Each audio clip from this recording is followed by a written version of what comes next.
The Israeli government's vision at the moment is, in order to have a better future both to the Palestinians and to the Israelis, Gaza must be demilitarized and Gaza must be de-radicalized. So this is the two things, the two pillars. I always love to compare it to the Marshall Plan. But with under Israeli occupation?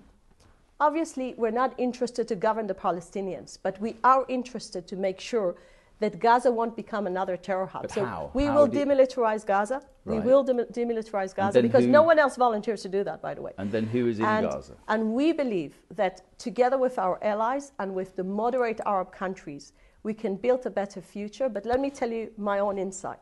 If education won't be addressed in Gaza, we will end up having another terror organization with a different name. What do you mean, education? It means when you had a Marshall Plan after the Second World War, there were two countries that were totally radical. The German society after the Nazi regime and Japan during the war.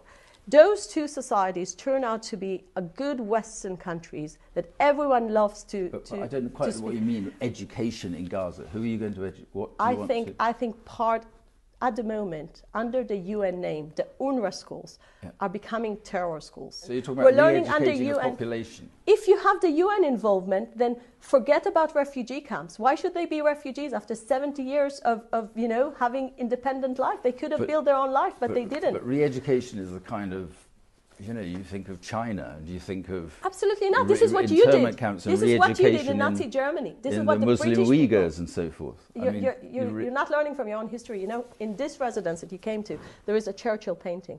There is one thing we learned from Churchill's experience, fighting Chamberlain's policy, is the fact you cannot appease pure evil. So he knew you cannot negotiate with Hitler. We know we cannot negotiate with Hamas. It means we need to have a better future for the Palestinians. And in order to achieve that, you need to do what you did. Is there still a chance for a two-state solution? I think it's about time for the world to realize the Oslo paradigm failed on the 7th of October, and we need to build a new one.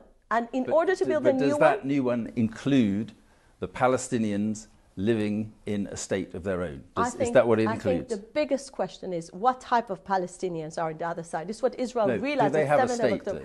The answer is absolutely no, and I'll tell you why. Well, then because how can there be peace? How can there be peace in the reason there is no peace Israel is because the Palestinians... without offering a state to Palestine, how can there be peace in Israel? Israel knows today, and the world should know now, the reason the Oslo Accords failed is because the Palestinians never wanted to have a state next to Israel.